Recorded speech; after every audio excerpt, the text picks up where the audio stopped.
much more. It's the heart of the art form that we all adore. Your friendly neighborhood comic book store.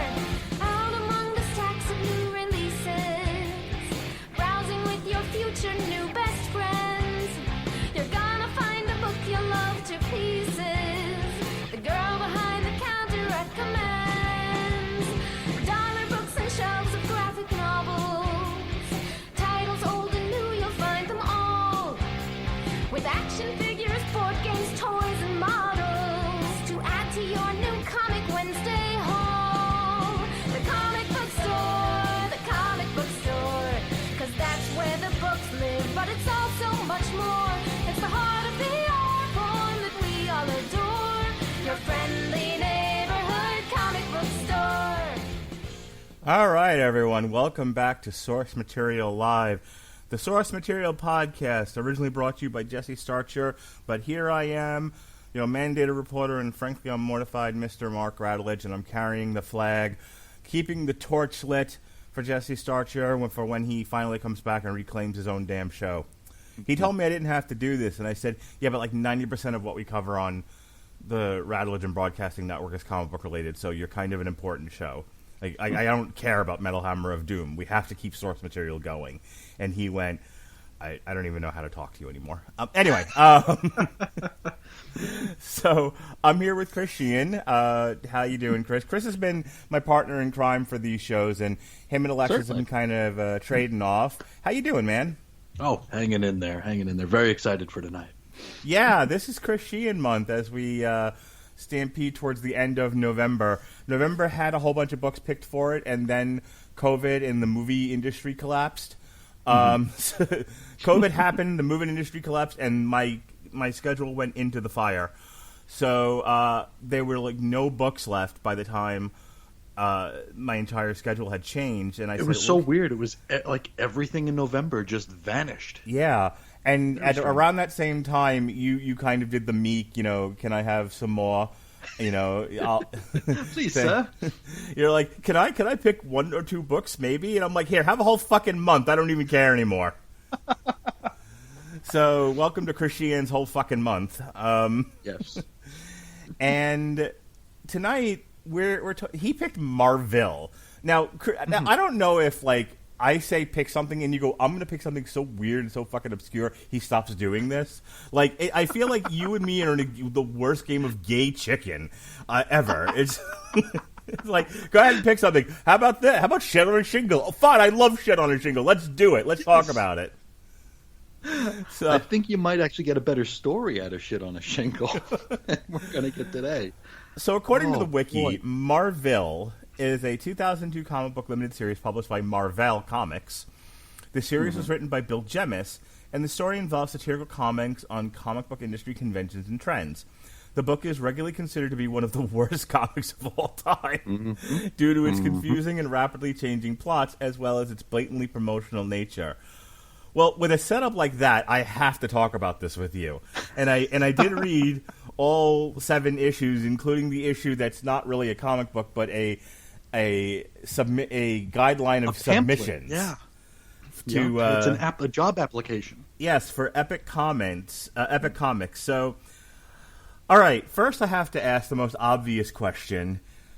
You were aware of this. You talked about it on a previous show, and you insisted that we do this. And of course, again, gay chicken. You dare me to do something, I'll do it. Why did you subject me to this?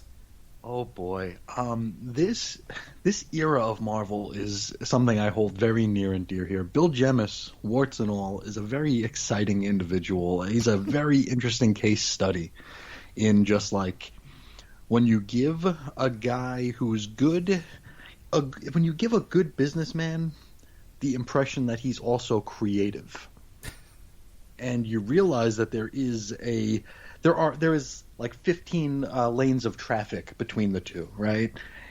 This is a guy who helped rebuild Marvel. So, I mean, he was a net positive for this comics industry. But he also did Marville, which it's batshit insane, but, and we're going to talk about this as we go on, it almost has, it almost has like a Stockholm syndrome effect. I was going like to when say you get through it. the first 2 issues of this are so angry. Oh, totally. The Very subtext edgy, of very I'm try sorry. hard. Yeah. the subtext of the first 2 issues is somebody who clearly is doing something he's passionate about, but hates the industry it's in. Yes, yeah. He is outwardly aggressive toward everyone who's plunking down, $2.99 for this piece of shit. He is basically telling you to go fuck yourself with every issue. It's insane. And this Marville was initially, I wanted to do this on the Cosmic Treadmill years ago. Because Reggie, my partner, was a DC guy, I was a Marvel guy, and we were introducing each other to things in the disparate companies. And one day I was like, hey, I wrote a script. And he's like, what's it about? I was like, it's about something called You Decide. And he's like, well, what the hell is that? And I started telling him what it was, and he's like, holy shit, we got to do this. And I'm like, okay, and then there are some books that are attached to it, and we also got to do those. And he's like, yeah, we'll do it. And we just never got around to doing it. So when you said that there was a free day here, it was like, okay, well, maybe it's time to finally talk about Marville. And this is going to be an interesting episode because it's kind of a Weird Comics history meets source material live here. It's just we're going to amalgamate here because I've gleaned a lot of information from old scripts that I'd written years ago to try to get us all into the gestalt of 2002 comics industry here. And whenever you're ready for me to kick in, I can start introducing us to our cast of characters. By all means, the show is yours, as is the stage, my friend. Please take it. Alrighty, Mr. Bill Jemas. Now, we're not going to go deep into his childhood here like we would on a Weird Comics history or a Cosmic Treadmill. We're just going to talk about their professional stuff here. Bill Jemas became president of the trading card giant Fleer back in 1993, and then he became the executive vice president of Marvel Entertainment Group the same year. Now, Marvel owned Fleer because Marvel was being inflated. There was a bunch of corporate raiders who owned Marvel who wanted to inflate the stock to a point where they could cash out, basically destroy the company, and get out with a whole bunch of money. So Marvel owned Fleer, and that explains why. So this is like the Michael Douglas Wall Street thing. Why do you want to wreck this company? Because it's wreckable? Yeah, basically. There are numerous books on the corporate raid at Marvel. There's also an episode or 2 of Weird Comics history that's all about that as well over at the Chris and Reggie channel. But Fleer, big time card company. Marvel owned them. So all Marvel cards came out through Fleer, including the Fleer Flares. Do you remember the Fleer Flares of the mid-90s? No. These were like if you were to stack like 4 regular size cards on top of one another, that's how thick one of these were. And you could buy a pack of 6 of them for like $5. Wow. They were ridiculous. And they came in like boxes that looked like packs of cigarettes. They were very, very thick, very, very hoi polloi, and certainly not worth the money. I'm sure they were mostly destroyed if you tried to slip them into one of those pages, those sheets of the 9 sheet of cards. Yes. Don't think they'd fit very well. So, Bill Jemas, he rose to prominence during Marvel's bankruptcy days because, of course, the corporate raiders ruined the company. He is a fan of controversial, incendiary, and petulant things. He came in and said he wanted to launch a line of books that he called Bad Girls for Fanboys. And that's why we got like a lot of very porny covers, kind of like the ones we get here in Marville. And things like Elektra, where like Greg Horn drew very, very shiny-skinned Elektra and a lot of her skin. He also attempted to use Princess Diana's corpse in an issue of Ecstatics, the reanimated corpse of Princess Diana. Ugh. That got nixed. And he would often lambaste DC as AOL Comics, and we'll get into that more today. And he really thought this was a lot funnier than it was. And one of his quotes here is, "What the fuck is DC anyway? They'd be better off calling it AOL Comics. At least people know what AOL is. I mean, they got Batman and Superman, and they don't know what to do with them. That's like being a porn star with the biggest dick, and you can't get it up. What the fuck?" Nice. That's our man. That's our man steering Marvel right now. Okay, and he's not doing it alone. We also have Joe Quesada. Now, Joe Quesada started out as a freelance artist over at Valiant Comics in the early 90s, and he'd go to DC and he co-created the new Ray and also Azrael, Jean-Paul Vallée. He would create the publishing company Event Comics with his pal and partner Jimmy Palmiotti, and they created a character called Ash, who was a firefighter superhero, and I guess people liked it. I don't know. In 1998, the Event Comics team were pulled in by Marvel, who were floundering and looking for something, looking for a hit, basically. And Event Comics launched Marvel Knights, which was a huge thing. And, of course, this featured Kevin Smith's Daredevil, the Christopher Priest Black Panther, a boring Inhuman series, and the Angelic Punisher, of course. Now, Joe Quesada would be promoted to editor-in-chief in 2000 after they gave Bob Harris the boot. So together, we've got Queemus, we've got Quesada and Jemas here. This tandem did a lot to turn Marvel around post-bankruptcy, and as much fun as we're going to have with them today, this was a very fun time to be a fan of Marvel Comics. It actually felt exciting. It felt new. It felt like anything could happen. In a industry that was so stagnant and so boring and so predictable. Together, Quesada and Jemas, they would change things. They would shake things up. They implemented something called a no overship policy. So if you're familiar with quarter bins, 50-cent bins, you'll know that if you go to any of them, you're going to find just stacks and stacks and stacks of early to mid-90s comics because they printed hundreds of thousands of them. Well, Jemas and Quesada changed that. No overship.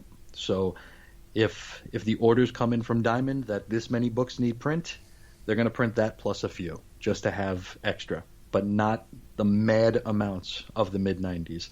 They also added newsstand compilation magazines to the publishing schedule. So if you were not able to get to a comic shop, or if you didn't know comic shops existed, or if you just didn't want to deal with the smell of a comic shop, you could actually go to a supermarket and you can get Ultimate Magazine, where it's like 3 or 4 issues of Ultimate Spider-Man in a nice thick package, nice magazine, glossy format. Pick that up, read it, give it to your kid, whatever. It added reachability, basically. Together, they would also add the Marvel Max, the mature readers line, which started with the word "fuck," of course. They briefly brought back the Epic line of comics, which we will be talking about a whole bunch more later on. And they launched the Marvel Ultimate line, which was a huge shot in the arm. And our man Bill Jemas actually has co-writer credit on the early issues of Ultimate Spider-Man. So if you open up Ultimate Spider-Man #1, it says written by Brian Bendis and Bill Jemas. So there you go. They pulled Marvel away from the Comics Code Authority. They went all in on trade paperback publication. Back in the 90s, if you went to a bookstore, which is to say not a comic book store, but like a Borders or a Barnes & Noble, you were going to find a lot of DC and Vertigo trades. You wouldn't find very many Marvels. That changed here. With Jemas and Quesada, they went all in on trade paperbacks, which is a good thing and a bad thing. But maybe we'll talk a little bit about that later. They also brought in some great new and lapsed talent. The books were flailing. They were floundering. A lot of them sucked. People like me who bought everything Marvel anyway, we dealt with it. But this definitely needed fixing. So they brought in a guy named J. Michael Straczynski to fix Spider-Man, and he did. Grant Morrison came on over to New X-Men. Mark Waid and Mike Wieringo came on to Fantastic Four. Bruce Jones came back to Marvel and was on Incredible Hulk. Mark Miller was on Ultimate X-Men. Bendis on Ultimate Spider-Man. Jeff Johns was on the Avengers, which is very, very weird to think about, with hindsight. Judd Winnick from The Real World on Exiles. Greg Rucka on Wolverine. David Mack on Daredevil. Neil Gaiman came over to do 1602. Gail Simone was on Deadpool. Warren Ellis took over 3 of the X-Men titles, X-Force, Generation X, and X-Men, and made them into its own little sub-imprint in the X-Men universe called Counter X, which mostly sucked, but it was different. They also put out an olive branch to Alan Moore, which almost worked but didn't, because Marvel made an arrangement with Alan Moore where they would reprint a Captain Marvel trade. And in the indicia, they promised that they would give him, ownership. They would say, copyright Alan Moore, and they didn't. They didn't. And instead, they sent new indicias to the comic shops and said, "Hey, stick these on the inside of the books." But that was, by then the helmet already fallen to the rose here. I have a quote from Joe Quesada, and he says, "Let me assure everyone that the mistake on the Captain Britain trade paperback was not an act of callousness, but rather simple human error. What happened with the Captain Britain copyright notice was a mistake and nothing more, and there's very little I can say except I screwed up. When I visited Alan, I made him several promises, all of which were kept, but unfortunately the copyright notice fell through the cracks." So there's a case of what could have been. 2002 Marvel, or 2000-ish Marvel with Alan Moore doing something could have been weird. Another guy who's part of this story. Now, his story is he worked in Marvel's sales department under a woman named Carol Kalish, who was instrumental. You went. We lost you there for a second. What was the guy's name again? Peter David or Carol Kalish? One of those. One of those. Peter David, he worked in Marvel's sales department under a woman named Carol Kalish, who was very instrumental in modernizing comics retail. One of the things that she's most known for is she brought cash registers into comic shops, because up until then it was like a shoebox full of singles. So she helped to change things into a more progressive and modern sort of setting. While he worked under her, he unsuccessfully submitted stories for Moon Knight to editor Denny O'Neil. Denny turned them down, probably more because they didn't want to cross the streams between sales and creative. Who knows? He would eventually break in on the creative side at DC and Marvel. He wrote my favorite Spider-Man story ever, The Death of Jean DeWolf. He was on the Incredible Hulk for 12 years. I think only one issue in that 12 years is not credited to him. He wrote X Factor for a couple of stints, and with one of them, Joe Quesada was his artist. Aquaman, this is the long-haired one with one hand, where he had his hand bitten off by the piranhas. The Linda Danvers Fallen Angel take on Supergirl and Young Justice, but that's later. Also, Captain Marvel, and not that Captain Marvel, or that Captain Marvel, or even that Captain Marvel. This is a different one. This is Genis Vell. So this is the son of Marville, who I'm guessing a lot of people who are listening may not have even known was a thing, but he was, and I don't know if he still is, but he was. So there's our cast. The concept that brought Marville, that spat Marville and made Marville do cruel things to us, was something called You Decide. This was a friendly competition between Bill Jemas, Joe Quesada, and Peter David to see who could move the most issues of their particular comic. And this all started with an open letter to Jemas and Quesada that Peter David wrote and actually published in public in his column in Comics Buyer's Guide called But I Digress. This was issue 1480 of Comics Buyer's Guide with the date of March 29th, 2002. And this was regarding a price hike on Captain Marvel. Captain Marvel was not a good seller, and while most of Marvel's books were $2.25 at this time, Captain Marvel was already 25 cents higher than that, so $2.50. And here we were getting another price hike to $2.75, so it was going to be 50 cents more than all the rest of the big Marvel books, which doesn't sound like much in 2020. When books are jumping up to like $5 or $6 or $7 from sometimes, but at the time it was a big deal. So this open letter is called the Captain Marvel Price Challenge, and Peter David publicly calls Jemas and Quesada out for raising the price of Captain Marvel. Of course, Captain Marvel was along with Captain Marvel, Black Panther by Christopher Priest and Spider-Girl from Tom DeFalco were also getting the same price hike.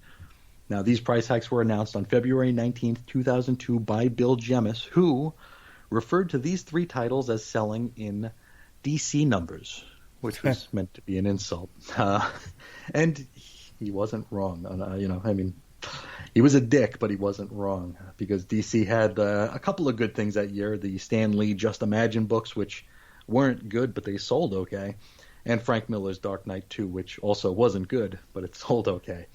Now, Peter David did this publicly because that's just what Marvel was doing these days. We can see that they're being run by assholes right now who are just really, really pushing the envelope, so Peter David did it as well. And David also cites Joe Quesada publicly challenging Todd McFarlane to come back to Marvel and do some Marvel work by repeatedly calling him Toddy Boy. Toddy Boy, come back and write Spider-Man. Toddy Boy, come back and draw Spider-Man. When I figured Todd might have been more responsive to a phone call or something. So Quesada was a dick. What can you do? So Peter David was upset, not only that the price went up, but that he was not informed of this price hike. So he found out at the same time as as me, as Chris. I found out at the same time Peter David did. So he was very, very unpleased. And he decided to give 3 reasons why people never bought Captain Marvel. His first reason was that there was no intrinsic interest in it, which, I mean, that's just a problem with any book. Any book can be something that's just not going to rock your boat. The second one is the titanic $2.50 price. So it was 25 cents more than everything else. And also, he says, why bother getting attached to a title when Marvel is going to cancel it anyway? If the book does wind up hanging around for a few years, Marvel will collect it in trade paperbacks and people will buy those instead. Now, this is kind of when Marvel raises a price, they're doing so in order to basically exploit anybody who's left reading it. You're not going to go to a book that just had its price raised, especially back in the year 2000, 2001-ish, because you know that it's going to be canceled. And that's actually what Peter David gets to in his next quote here. He says, will anybody new sample the book? Good Lord, no. If they weren't buying it at $2.50, they sure as hell are not going to buy it at $2.75. You've stitched the scarlet C of cancellation on it. You virtually guaranteed a drop in overall readership from people who will not want to pay the increased price. And also virtually ensured no new fans will pick it up because they consider the title terminal or simply not worth the inflated cover price. And yeah, like I said, it was common practice that where they would hike the price on these things to exploit anybody who would remain on the book. Just try to get as many quarters or 50-cent pieces out of a failing book. And David wasn't done. He calls Marvel out for not promoting the book.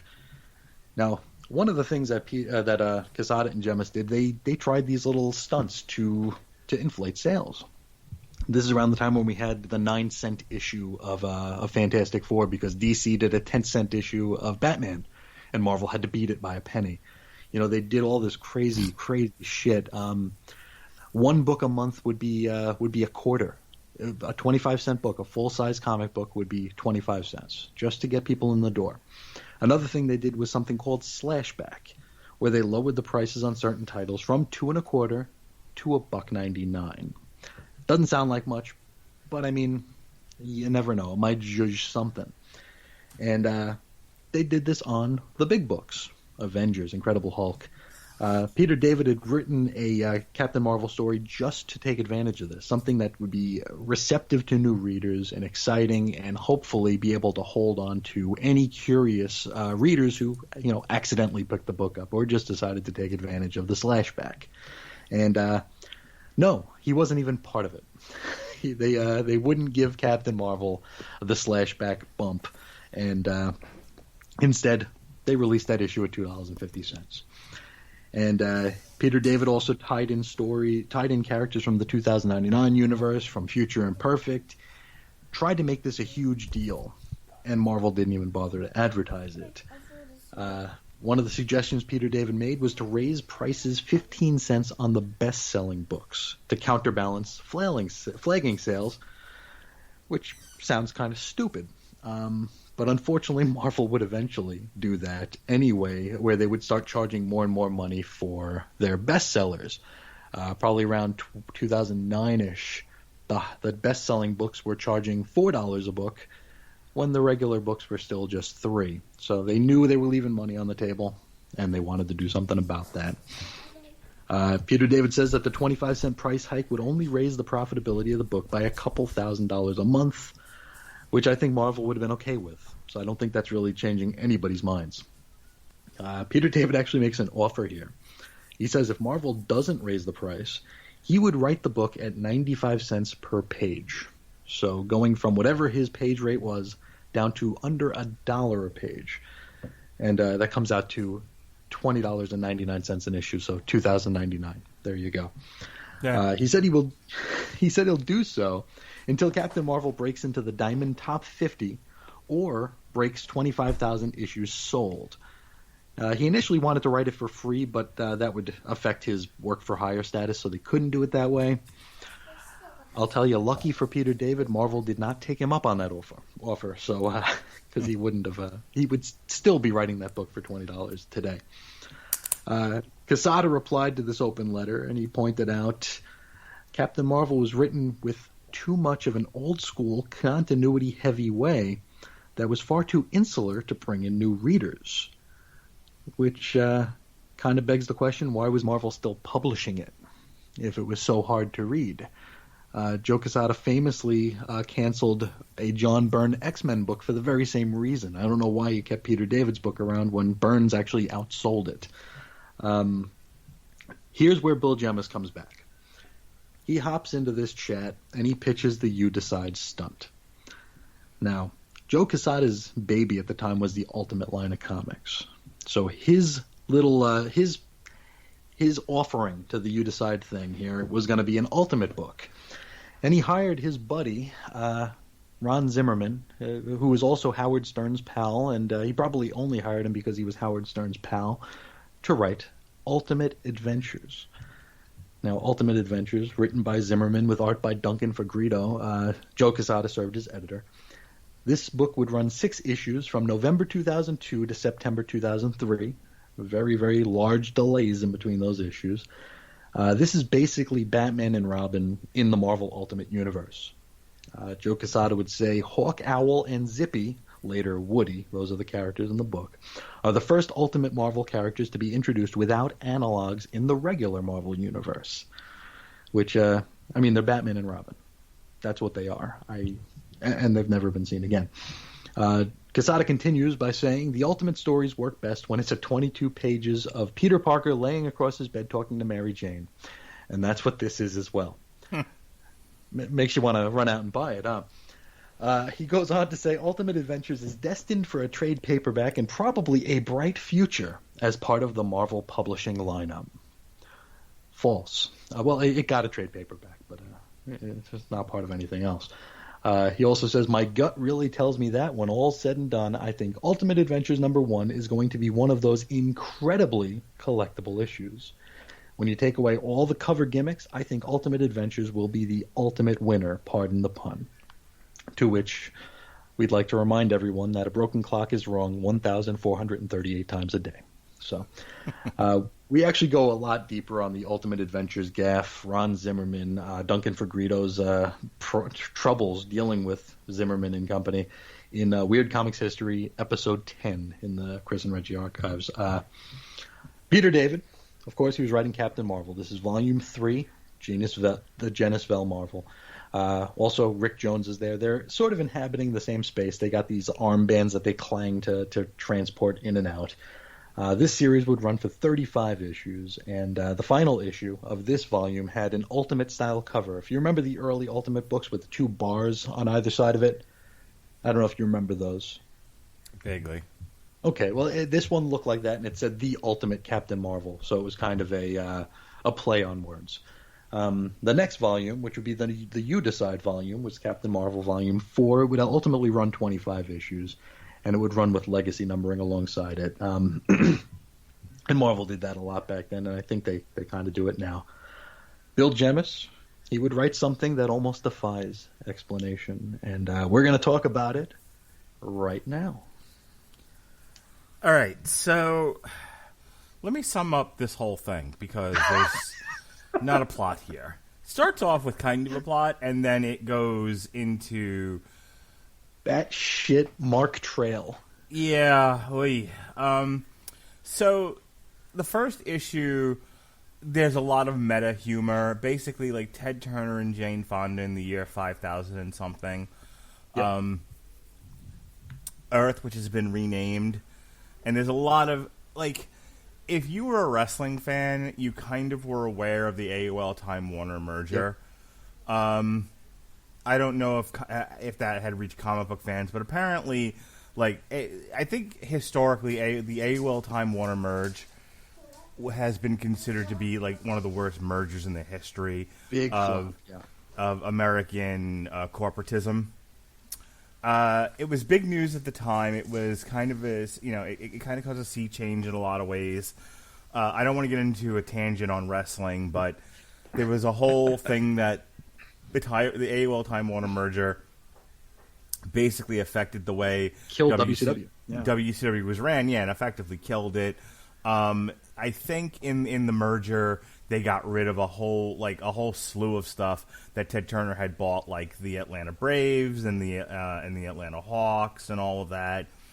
The way I think TBS and TNT were changed over time, which is part of the reason why wrestling was gone.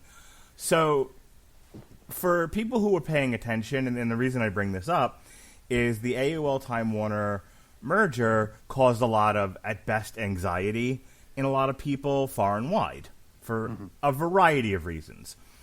And that is infused in this first issue of Marvel. There's a lot of jokes about, like, and here's the thing. In 2020, the idea that AOL would own the world and that, the disc that gave you AOL would be, like, my kids have no fucking clue what an AOL is. Oh, hell no. The AOL kind of I think died with the initial death of with the initial internet bubble bursting. Mm-hmm. So reading it in 2020 and doing all these jokes about AOL and naming the character Cal AOL, get it? Cal AOL, get it? Do you get it?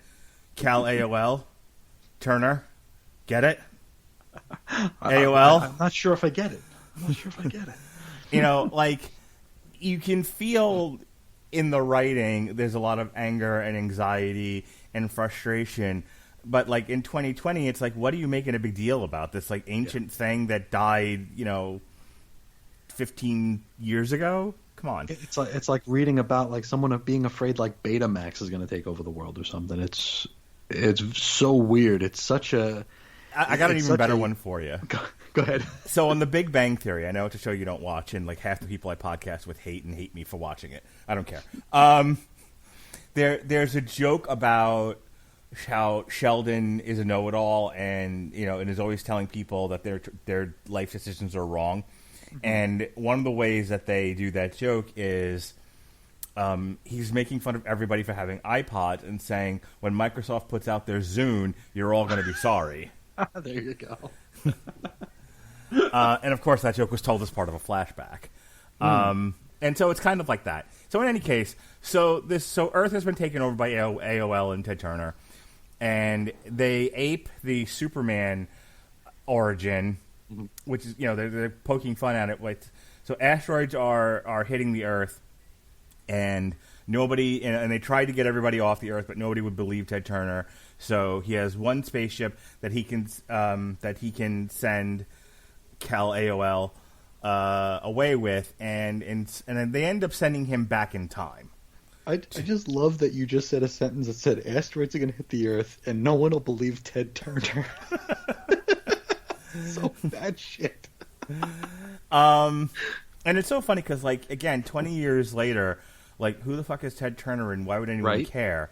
Exactly. But, like, in 2000, Ted Turner, especially if you were a wrestling fan, Ted Turner was a big deal. Sure. And for for a good portion of both of their middle-aged to younger to middle-aged lives, Jane Fonda and Ted Turner were as iconic and present in cultural media as anybody.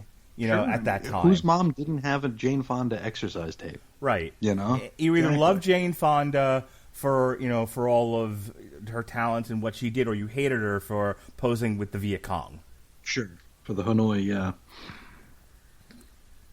So anyway, so they send him back in time to present day, and he thinks he has superpowers, and he doesn't. But he foils the same, like, robber 2 and 3 times. Twice. Yeah.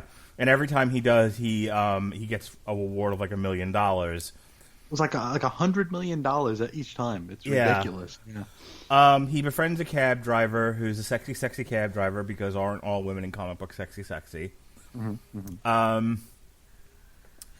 And after like trying to be a superhero and them doing jokes about the superhero origins, he finally decides he wants to just help people. He just wants to give money to people. Yeah. And there's an appearance by Rush Limbaugh, which again, this is a really dated book. Big time. Because Rush Limbaugh jokes, when Rush Limbaugh was giving people anxiety, was again 20 and 30 years ago. Mm-hmm. Like when I watch like the Family Guy stuff, and they make Rush Limbaugh jokes, and I'm like, wow, these are really dated. Like, yeah, it's because I mean, you got to figure if you were just somehow reading this out of nowhere, you wouldn't get any of these references. And the thing of this story is, it actually starts off with like a glossary. Yeah, like it actually, like a page in the beginning. The first page says, "Here's all the in-jokes so you understand them." Right. And it's like, Paul Levitz works for DC and nobody likes his books. Rush Limbaugh works on the radio and he has a lot of fans. It's so weird that it's so in-joke. Like, totally, it's beyond inside baseball. I don't understand why they sold this to the public. Like, this is the sort of thing that should have been like I don't mind vanity projects. Like, I don't mind you, like, if I'll go to music. Like, you as an artist just want to do something that makes you feel good, and you'll share it with your producer and you'll share it with friends and family, but it's not for public consumption. You're not going to sell it because no one would buy it. Sure. So, like, making a comic book that is a place to kind of dump your anxieties and your frustration and your anger, while also lampooning the comic book industry, I'm all for it. Like, I'm not mad it exists. I'm befuddled they thought anyone would buy this. I know one guy who did. Well, so do you. Yeah, I don't know if you knew what you were buying when you bought it. He did not. But that's how the very, like, the first issue is the best issue.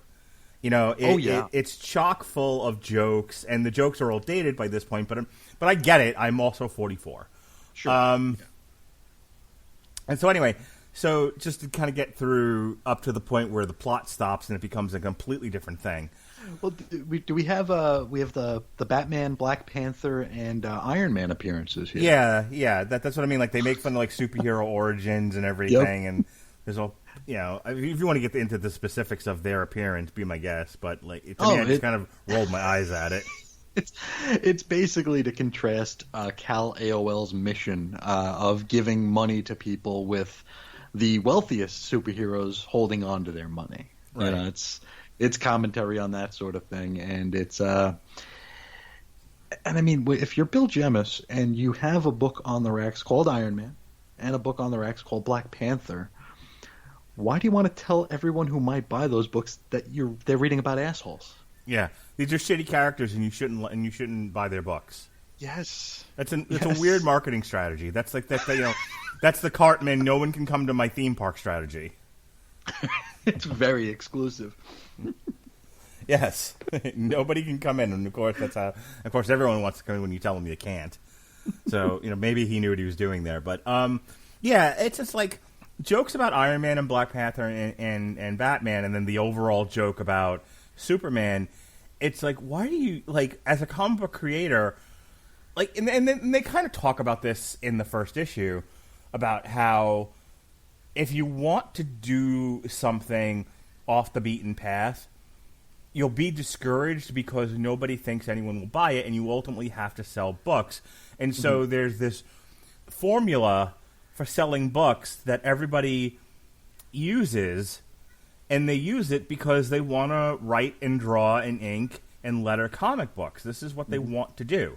I guess if you don't want to do this, you do something else. Sure. But people work in this industry, and then they're told, okay, but you're gonna have to go. You're gonna have to go by this rubric, or none of us, or we won't sell anything, and then you won't get paychecks, and we'll go out of business. Yeah. And so there's this like inherent anger about that, and it's funny because like I've had people ask me like, don't you get angry about like how the system works, working in the jail system? And I'm like, I just kind of accept it, or I'd leave. You can't last in any industry where you're constantly angry about the way it works. Exactly. You either have to accept it or you quit. Or you leave. Yeah. Right. And this is very much like somebody just whining that, that why can't we make... This sounds very like freshman college, this book. Yeah, it's freshman Thanksgiving when you come home thinking you know everything. Well, it's very much like, why can't I make art for art's sake, and people will feed me sandwiches and I don't have to worry about, shelter and food. There you go. It's so funny because it's a terrible book, and and by the end of it, I just wanted it to be over. The experience of reading it to be over. But I have so much to say about it because as bad as it is, the road to getting there, there's a lot of grist for the mill. It's an experience. Yeah, totally. It really is. So, all right. So, getting to the end of this first issue here, he ends up first. He's giving away money, and that doesn't work out. And he's like, "Okay, well, I'm gonna find out where crime comes from, and I'm gonna stop crime." And then they do like an Abbott and Costello routine with Daredevil, Matt Murdock, that ends with them finding out that the Kingpin is the person Spike who's. Lee.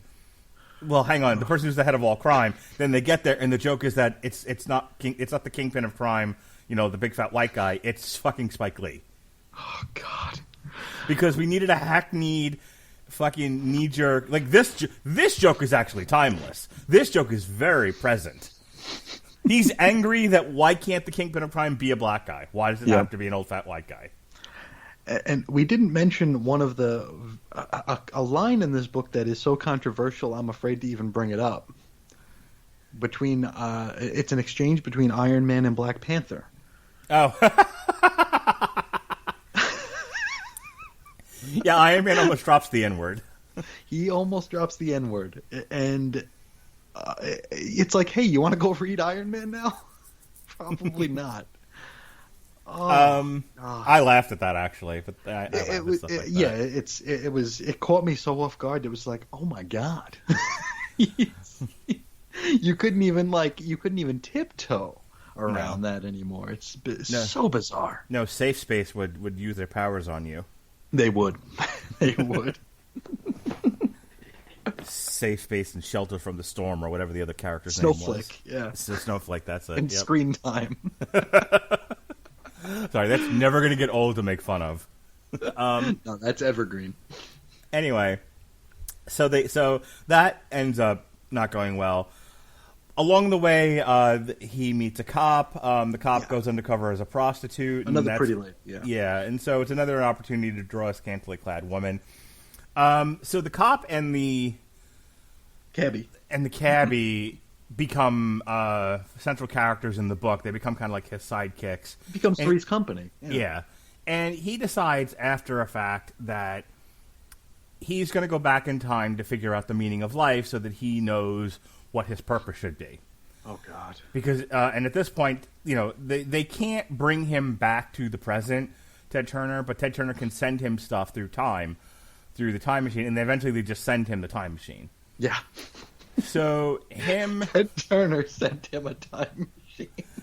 So the cabbie, the cop, they go back to the beginning of life, and they go to meet God, and it stops being a comic book. Right, and then from this point on, God, who is a black man in a suit, named Jack, because that's all he does is Jack, or he doesn't do Jack. That's the joke. Get it?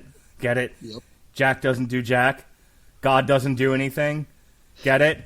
What's this fucking Bill Jemas? Bill Jemas apparently has some issues with religion. Yeah, he's a little maladjusted. So So there is no God, or if there is a God, he's a God that won't help you even if you're on your face. Okay, we're angry at God. Got it, Bill. Mm-hmm. I don't know where... God and Ted Turner. I don't know where the Boy Scout leader touched you, but I'm sorry. Jesus fucking Christ. But anyway, the third issue of this thing, it stops being sequential art. It yeah, turns into a picture book with like. I almost stopped reading it, Chris. Because it's just a collection of pictures and a script in like single column form. So like, there's no bubbles or anything. There's it's not a traditional comic book anymore. It's literally just print down every page. And I'm like, if this goes on for the remaining 4 issues, I'm not reading this anymore. I couldn't wait to see. I wanted to see your face when you got to that issue.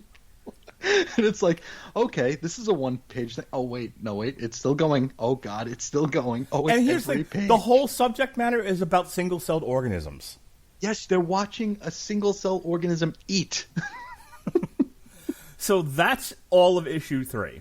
Yes. The remainder of this series, issues 4, 5, and 6, there's a bit where they're in the Jurassic period, and and they're interacting with dinosaurs, and then they go a little bit further, and they're interacting with Neanderthal man, and they discover that Wolverine is like the first human. The first human.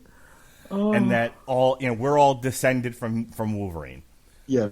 But here's the thing: there's no plot anymore, and it's just a discussion about no plot.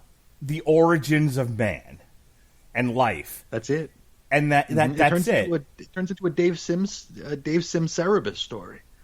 It's ridiculous. It's Bill Jemas jerking off all over the page. It is so bizarre. So I mean, but where are we going with this? What is the point? The point is that there should be no war, and we should all get along because we're ultimately all the same being. So black, white, Indian, Asian, gay, lesbian, trans, whatever you we are, all come from Wolverine.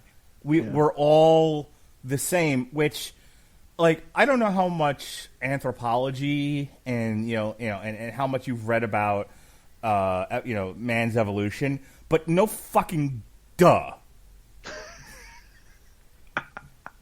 Like, we're all just Wolverine, man. Well, even if you take the silliness out of it, where Wolverine's a fictional character they made up for an annual in an X-Men book. The idea that the human society is basically with slight changes in genetics here and there, we're all like descendant from 2 or 3 different variations on the human being, and that's it. And then the rest of it is just production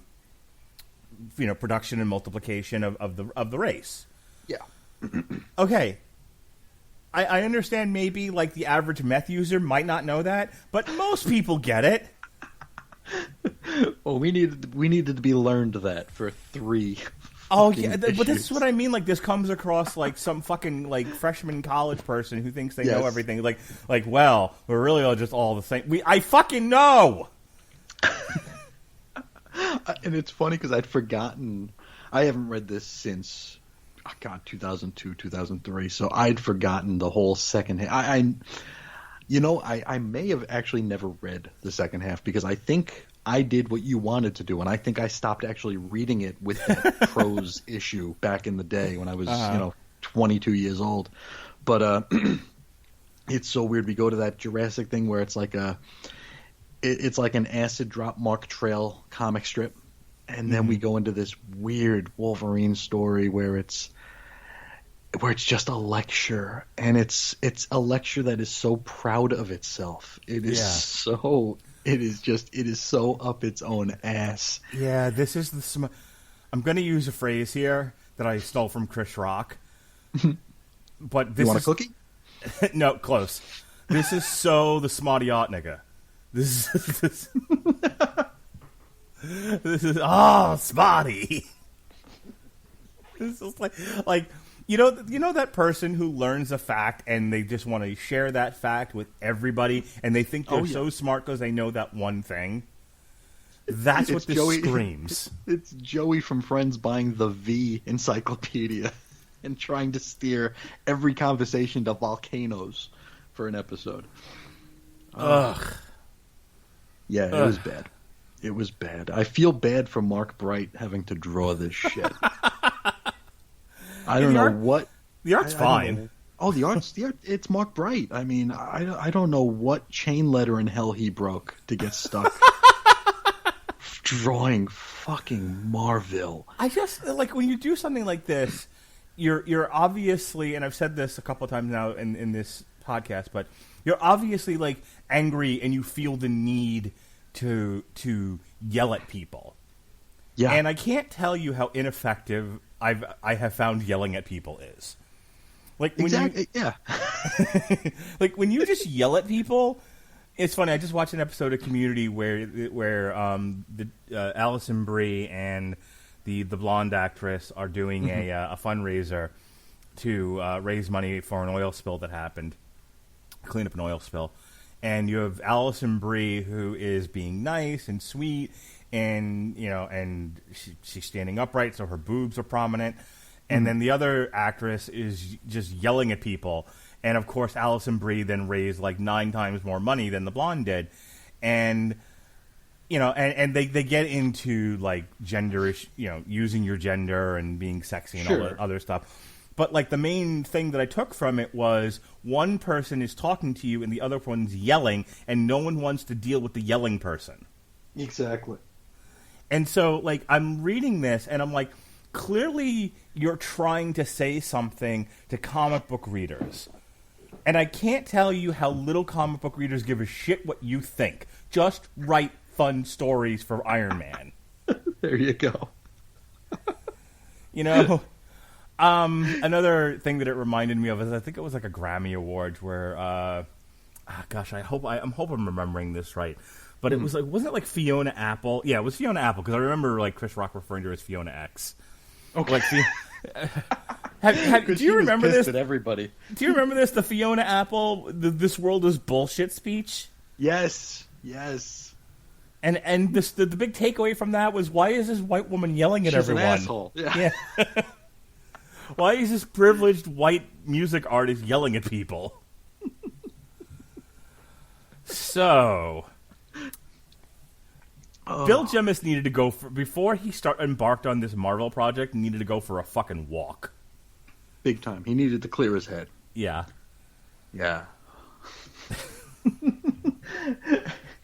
And I don't know if we're ready to get to the I don't know if it's a twist ending or if it's just an ending that sort of just. Go ahead. Bill Jemas, I guess he realized he was running out of pages. He's like, oh shit, I got to wrap this thing up. So it turned out like this was all Cal AOL trying to pitch a comic story.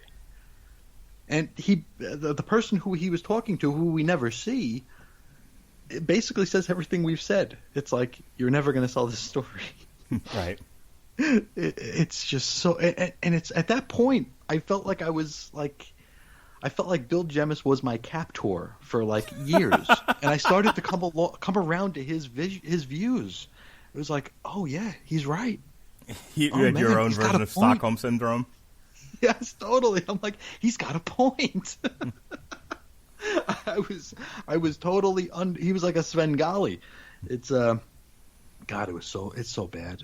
It's a book that, despite how absolutely batshit awful it is, I still recommend anybody listening find it and read it, because it's an experience that I don't think you'll forget, because you will never believe that something that horrible was put on a page, saddle stapled, folded, sent in a truck to a store, and put on a shelf. And the expectation was people would buy it. And some idiots that I know did. I will say one good thing about it. I'm looking at like the comic vine, and it's it's an array of the comic covers. Look, if you like porn, the comic covers are great. They are. For softcore pornography, this is some hotsy-totsy stuff.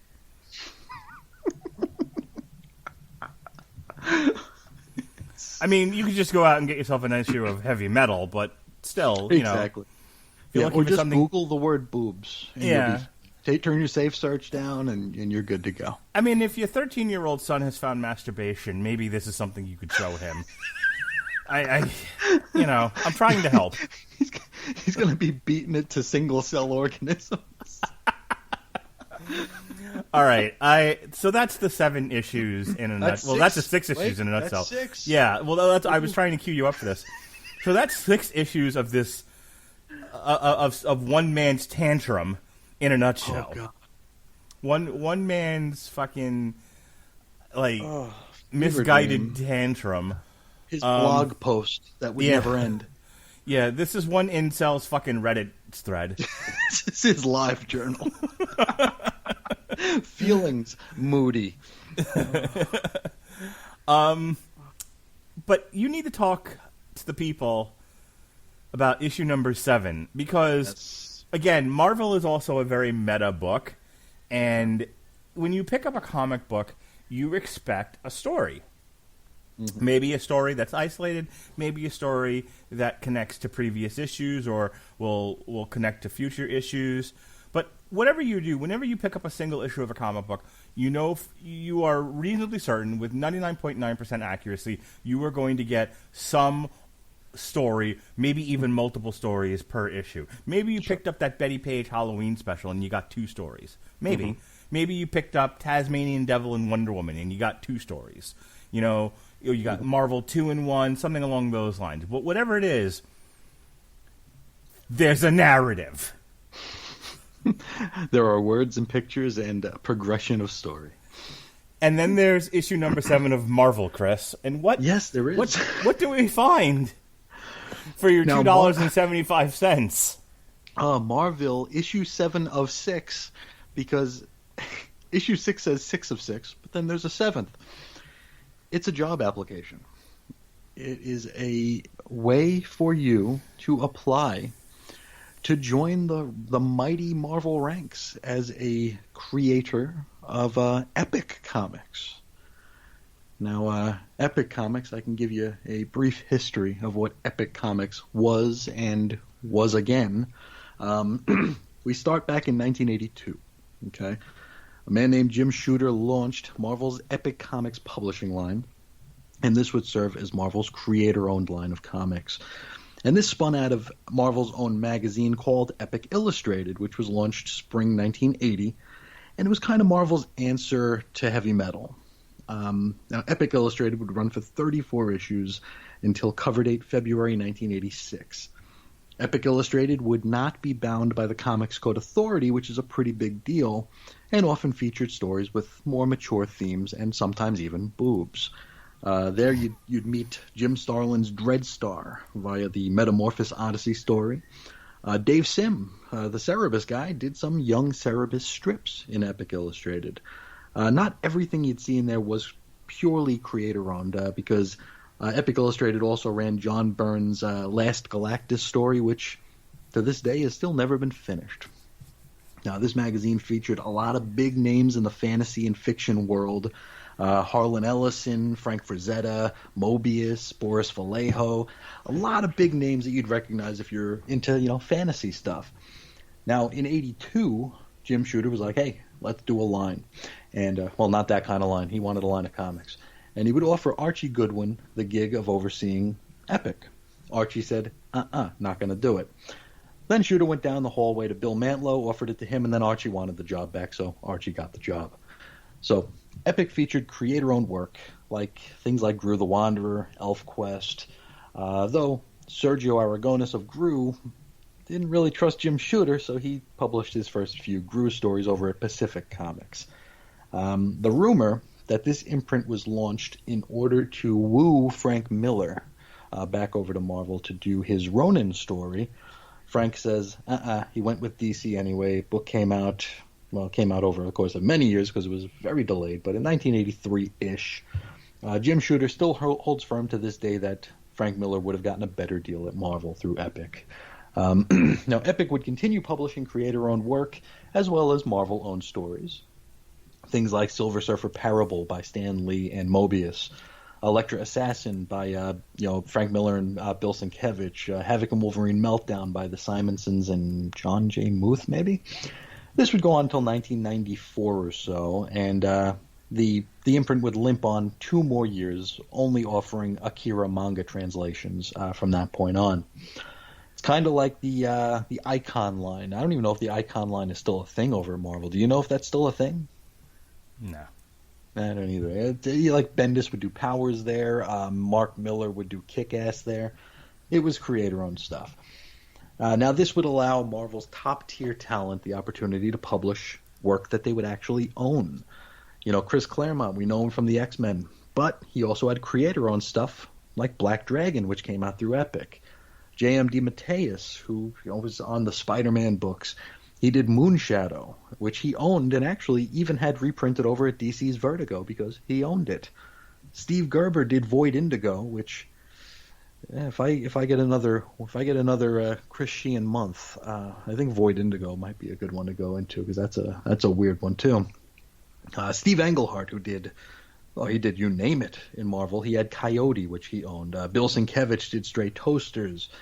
Jim Starlin, Dreadstar, which he actually took with him to a different company to continue it with the numbers intact. He brought it over to First Comics. And to bring it back around, Peter David would actually take over Dreadstar for Jim Starlin and did a mini-series over at Malibu. They also took licensed work during the 90s, so a line of comics from Clive Barker went out through Epic. William Shatner's Tech War and Tech World came out through Epic. I remember that. That was an episode of the Cosmic Treadmill, actually quite a long time ago. It just wasn't very many episodes ago. Things like Cadillacs and Dinosaurs came out through there. The Mobius Library. Basically, Marvel kind of did Vertigo before Vertigo did. It's just Vertigo did it a little bit better. In 1988, Epic launched a line of 4 comics called Shadowline. There was mature superheroics. You had things like Dr. Zero, Powerline, St. George. This was Archie Goodwin's idea, but nobody cared about it, so it went away pretty quick. And these were all brought into the main Marvel universe. They were all implemented in like the Secret Wars of 2015, so they're all part of the tapestry here. But that's not the Epic that this book's about. This is Bill Jemis's masterpiece, Marville number 7. And it really is an epic job application. So Marvel wanted wannabes to pay $3 to read their submission guidelines. It's like, don't you have a website for that? Huh? Bill Jemis wrote an introduction that says, to the hundreds of creators who deserve the opportunity to see their work in print, to the hundreds of thousands of readers listening for new voices, Epic Comics is for you. And the thought that hundreds of thousands of people were reading this is just as batshit as the rest of this series. Epic Comics is a new Marvel imprint under which we will publish comics written and illustrated by you. Anybody will have the opportunity to submit work for consideration by Epic submission editors. And Epic has a mission statement. It has a few, actually. 1, tell great stories. This is being published in Marville number 7, by the way. The mission statement continues to reach new readers, which shouldn't that be every company's mission statement? I don't know if that's Epic-centric, but figure if you're selling donuts down the block, you want more customers. Now, we got some bad news here. Marvel's current lineup is already filled to the brim with the easy stuff. Marvel, this is back in the day where Marvel made a half dozen Spider-Man books, a dozen X-Men titles, and 1 or 2 for every other major character. This is, of course, before the Avengers glut that would come, where we'd have something like 20 Avengers books a month. The good news is that Epic will take greater chances creatively and business risks than Marvel does, so they can work. They've got a little bit of a lower line they need to meet. Now, the books that Epic is looking for, should you ever want to do this, Marvel characters who already have monthly books, so long as it strikes a clean, crisp note to a clearly identified target audience of new potential readers. What the fuck does that mean? I don't know, but that's what they want. Now, if you're trying to pitch a book for a Marvel character who doesn't have a monthly book, that would be your best bet, right? But You have to do so long as you preserve the essence of the classic characters while repositioning and updating them so that they resonate to, quote, a clearly identifiable target audience of new potential readers. Okay. If you want to make a new character, which, I mean, they don't do that at Marvel anymore, but what the hell, we'll play along. Marvel wants not just your superheroes, but everything. Bill Gemma says superheroes are great, but there are some readers who prefer the undies on the inside kind of characters. To which I say, go fuck yourself, Bill Gemma. They want new creator-owned characters outside the Marvel Universe, but that's going to be the hardest pitch for you to make. Because, from Marvel's point of view, these books don't have much value. Because much of the long-term upside opportunity for ancillary revenues belong to you and not us. Stands to reason, right? Now, that's our mission statement. I know you're wondering, what are the rules? What are the rules to these pitches? Let's go into it here. Rule 1, if your work isn't clear, don't bring it here. Gemma says, as president of Marvel Publishing, I'm embarrassed to admit, listen to this here, I'm embarrassed to admit that I can't understand many of our monthly books. He wrote Marville, and he can't understand Spider-Man. Okay.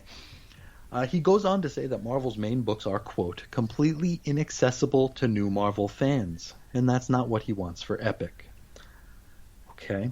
Rule 2, character introductions are the foundation of your story. Gemma says, and I want to remind you that Marville number 3 was a script on top of static images. Gemma says great reading scripts make for bad reading comics. Great reading scripts make for bad reading comics. He had an entire issue that was a fucking script. 4 issues ago. Rule 3, keep the metaphors at your fingertips. Get down to the essence of what made your character popular in the past so that you can write new stories that will make your character popular in the present. He goes on to say that during the 90s, Marvel forgot that Spider-Man was supposed to be a teenage boy. After he graduated college, started a career, and got married, I guess that's probably outside of the realm of teenage boys, but what are you going to do? I think what he's basically getting at here is he wants the character that's on the underoos. He wants the character that's on the lunchbox. That's what he wants to sell because that's the easiest to sell. Rule 4. And I mean, we've got like 5 more of these damn rules. Start your story at the beginning, because writers take for granted that people will understand the Marvel Universe. When that's an understandable complaint from Gemmis, I want to remind people that this is also the guy that instituted decompression, writing for the trade, and actually outlawed use of thought balloons. So I guess it's hard to insert exposition under those conditions. You don't really have the room for it. Rule 5, think big, act small. The little actions are the lifeblood of graphic storytelling. Well, we had a couple issues here with 0 action, so I guess it's he's practicing what he preaches. Rule number 6, write in arcs. Go fuck yourself, Bill Gemmis. Rule 7, pilots versus origins. And with 0 irony, the picture on this page is Peter Parker being bit by the fucking spider. Because anytime we learn anything about Spider-Man, we need to see him bit by the damn spider.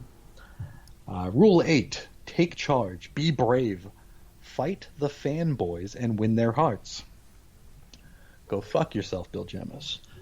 And Rule 9, break the freaking rules. Whoa. So you still with us here? Still with us here? We're gonna get into the submission process. Your team, that is you, the reader, the wannabe, your creative team will write, draw, color, and letter the stories. Marvel will not edit your work or bug you about deadlines, which I guess that sounds like regular Marvel to me. Marvel handles printing and payment. And I remember back in the time, because I was on Usenet and stuff, I was really deep into the niche of the niche fandom.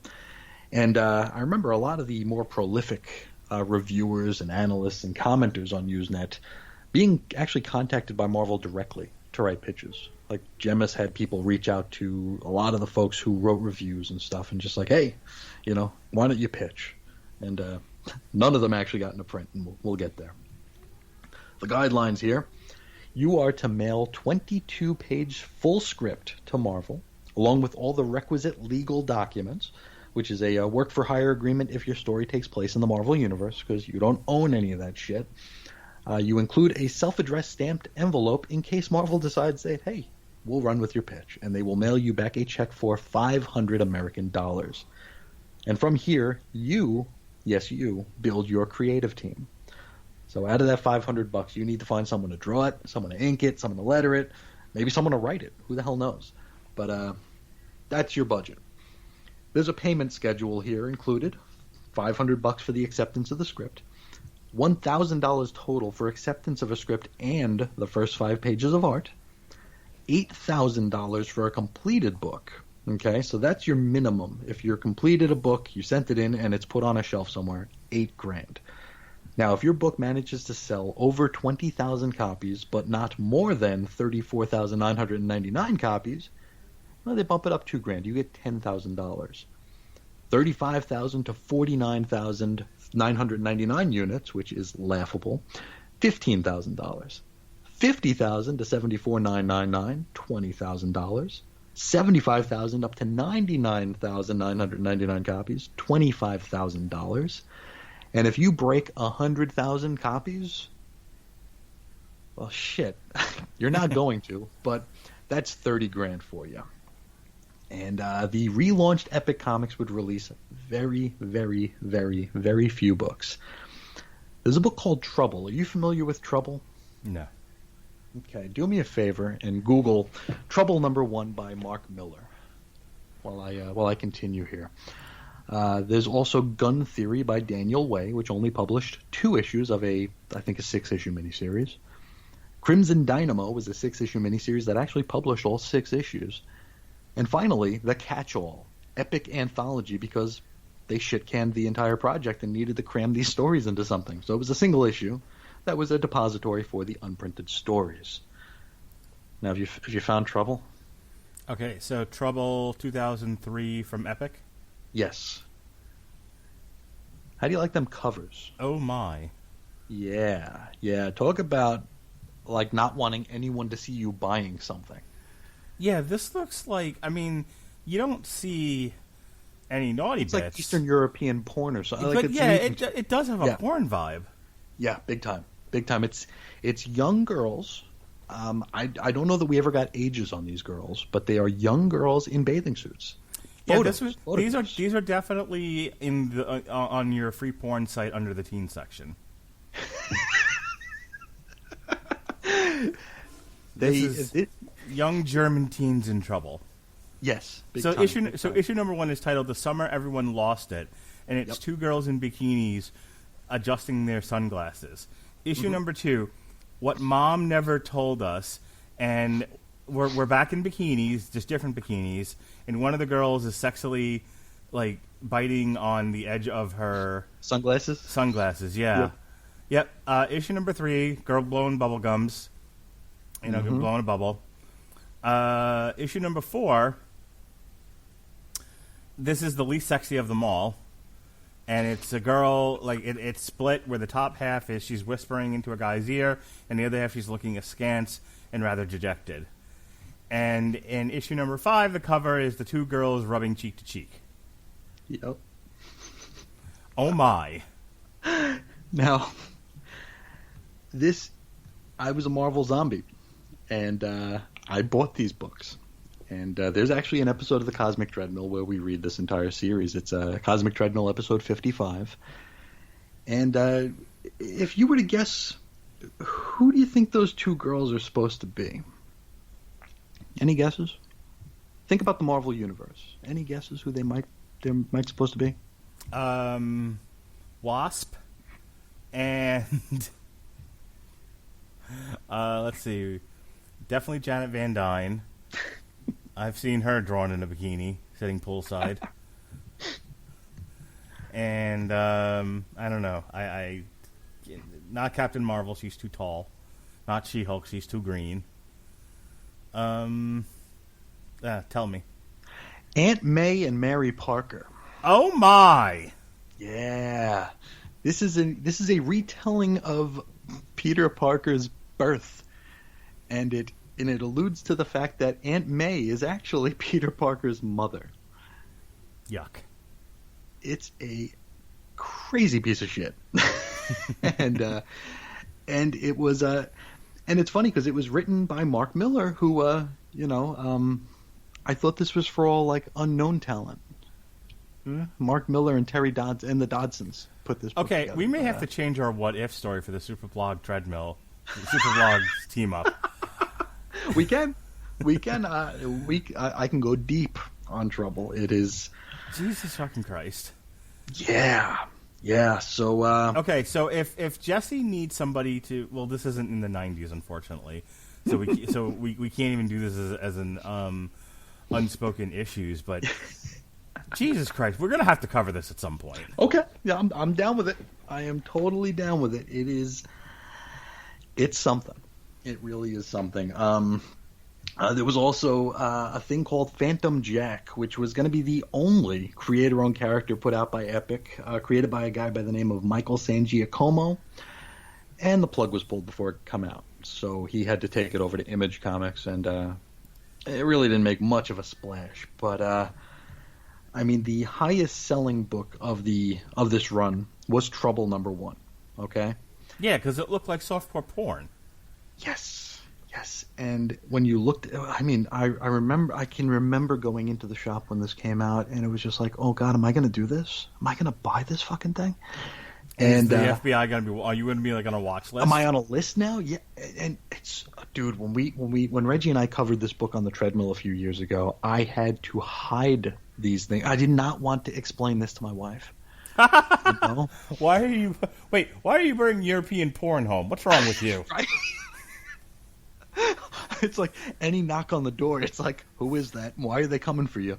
It's, oh, dude, it is. It's gross. I have this image of like your wife just like hands on her hips, just nagging at you. Like, look, I understand men have needs, but do you need to leave your porn lying around your house?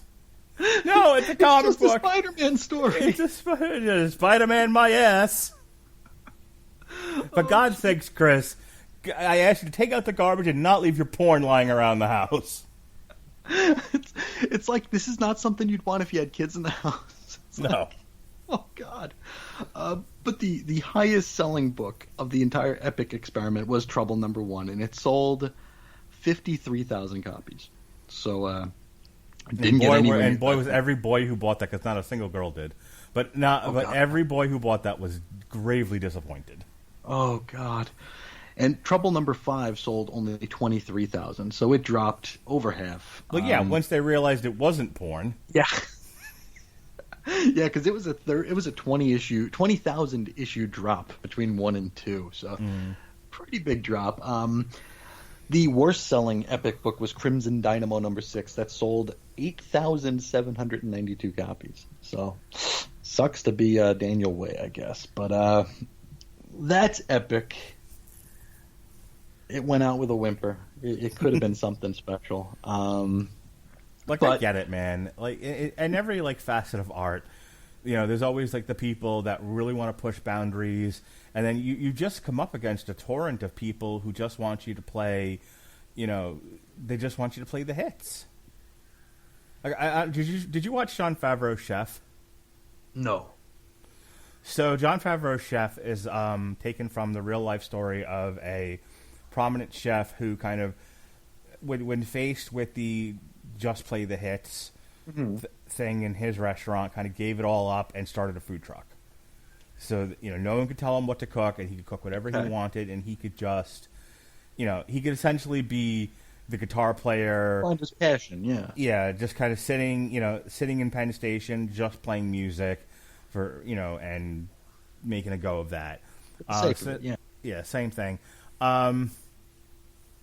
And one of the lines in Chef, Dustin Hoffman plays the restaurant owner that Jon Favreau's working at, and so they're supposed to be partners, and that's kind of Jon Favreau's thing is you put up the money you pay for it. Let me cook, and my cooking will bring the people in.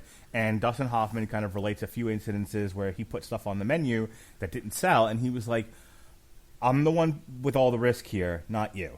You put up a dish that nobody buys. You go home and you're a little butthurt, but you still get paid. I lose money. Sure. We don't have covers for that night because no one wants to buy your stupid sweetbreads. So just play the hits." And he actually uses that line, "Just play the hits." Mm-hmm. And that's kind of where the movie takes off from there. But I mean, so like I get it. I really do sympathize with the tension between playing for your audience that is limited in scope and appreciation and wanting to do something that's fulfilling. And Sure. and I think like the journey is trying to find that happy medium. Oh, yeah. If you're like a big hit band, you're like Green Day or something, and yeah, sure, you're going to play the stuff from, you're going to play Welcome to Paradise, and you're going to play Basket Case and all of that. But, maybe you take a minute and you play something. Like my favorite band of all time, Clutch, does this all the time. They know what people came for, and they will play those songs, but they're like, here's something new we wrote. Yeah. Okay, don't overreact. We'll go back to playing. We'll play Elephant Riders, we promise. But... but here's a little something I wrote. Tell us what you think of it. They do a lot of that, and they mix it up, and people leave. Generally speaking, I think people leave Clutch shows happy, and that's a lot of bands. I went to go see a couple of years ago with a bunch of friends from work and my wife. We went to go see Journey and Def Leppard, and and Journey played a long set, and so they played a lot of stuff people didn't know, but they played Any Way You Want It. They played Don't Separate Stop Ways. Believing. Right. They played Don't Stop Believing, and all the white girls sang along. So, like, I get, like, the comic book industry, sort of wrestling with that frustration of, all people want to read is Avengers and X-Men and Batman and Superman. But maybe we can, experiment with this, and it's like, okay, but this costs money. Ink costs money. Exactly. Color, your Printing salaries and- cost money. Yeah, printing costs money. So if it doesn't work, back to writing Superman. Yep, we're left holding the bag for sure. Now, so that's like what I was saying with earlier on, that this was an exciting time. It wasn't all sunshine and rainbows, but it was exciting because they were willing to take risks, and not all of them panned out. And unfortunately, it became kind of like a snake eating its own tail. And Right. But that's what I'm saying. Like, you can only take so many risks, and you have to understand that sometimes you take a risk and you nail it, and the masses love it. It becomes a big thing and it's successful. But more often than not, people like familiar. And, and that's, I think that's the great frustration of anyone that produces art of any kind, whether it's food or paintings or comic books or music or whatever, or movies. Like Winfrey and I do the movie reviews, and the question often gets asked, like, why don't we do more independent stuff? And I'm like, because who the fuck would listen to it? It's tough. Yeah, no, I like doing obscure things on the show and on the blog, but yeah, I look at my search results and it's like every day someone's there looking for Batman. Everyone's there looking for Superman or naked Catwoman. Even though I don't have any naked Catwoman, people want to see it, and they find my site that way. But yeah, if I do something that's really off the beaten path, and it's something that I'm proud of and invested in, more often than not, people don't give a shit. Right. If they're not familiar. Our boxing series, the Mike Tyson episode, is probably one of our most listened to shows that we've done. The one before it, about Forgotten Sons, where after Ali retired, the titles were split up, and there wasn't an undisputed champion until Mike Tyson came along, like 6 years later. Like, not nearly as listened to. Of course. No one gives a shit about Trevor Berbick or Michael Dokes. But everybody gives a shit about Mike Tyson. Mike Tyson transcends boxing. Absolutely. And I think a part of the thing here with like the familiar, like instead of just throwing one strand of spaghetti at the wall and hoping it would stick, Jemis and Quesada threw the bowl, and it all weighed itself down and it all clumped to the floor. It just nothing stuck because there was way too much of it. which is a shame. And that's something that Marvel does a lot. Rather than just trickling things out the way that would be easier for the consumer to consume, it's everything at once. And this is just the way comics are done these days, where it is throw everything, and it's not a sniper rifle, it's a shotgun, and then reboot it in a year. Exactly, and then just reload the chamber and another shotgun blast. We're going to give you 52 new number ones. Try to keep up. It's like, well, that's maybe we trickle. That's and it's so funny because we were having a conversation in a private chat about, and I don't want to get into a whole tangent on this, but this made my news feed on Facebook. They have the news feed button now. This made my newsfeed button that there's going to be a non-binary Flash. Okay. In the future, the future tense or whatever it is. Yeah. And of course, all of my conservative, comic book hating friends were like, "This is why DC can't sell comic books." I'm like, "Okay, that's not the only reason." But there are a lot of reasons why DC can't sell comic books. But their central argument, and it's somewhat sound, is this: it's like and it's the same thing in wrestling. You have driven away all the casual fans. Yep. Like people who would be willing to buy this stuff, but but this isn't their life, aren't reading and they're not watching. No. And all you've got left are your core fans, and you're not appealing to them at all. Exactly. You are trying to get, girls in a women's studies class in college, and you are trying. I don't know what else you're trying to get, but you are trying to get kudos from Hollywood and Variety magazine, and it's not working. That doesn't translate into sales. No, it does not. And then your core audience of Trump voters fucking hates you and won't buy any, and will buy very few, if any, of your books. What I'm trying to say is make comics great again. No, I'm just kidding. But no, I mean, in all seriousness, the parallels between comics and wrestling are really funny to me because, again, instead of just trying to make solid stories, they're going with agendas, but they're not going with the agendas for the people buying the books, and they're scrambling to find this other hip crowd out there that the gives them the group 4. Yeah, the kudos. They want the kudos. They want the "we're so progressive," and it's like, well, those people aren't reading either, and they're not gonna read. Yeah, and they'll click the heart on Twitter, but they're not gonna put $4 or $5 down on the counter. Right. Again, the girl from the women's studies class isn't wandering into the comic book store where a bunch of fat white guys are playing fucking Magic the Gathering. Thank you, Magic the Gathering. They're just not. No, they're not. There's a big disconnect. It's. I fucking raised my daughter on comic books. I tried, man. I gave her Supergirl and Wonder Woman and Squirrel Girl, and you know what she came back with? I don't want to read any of this shit. You know what she likes? She likes Miraculous Ladybug. That's what she likes. There you go. She's 9. Yeah, I don't know. I wouldn't know what to give a child from the comics milieu. I wouldn't know what to do. I wouldn't know the first book to give them because I know what I liked when I was that age, and it wouldn't translate. She's not into the superhero stuff. Yeah, and that's what a lot of modern comics is. Like she found stuff that's published as a quote. She had to tell me what a graphic novel was, which was hilarious, by the way.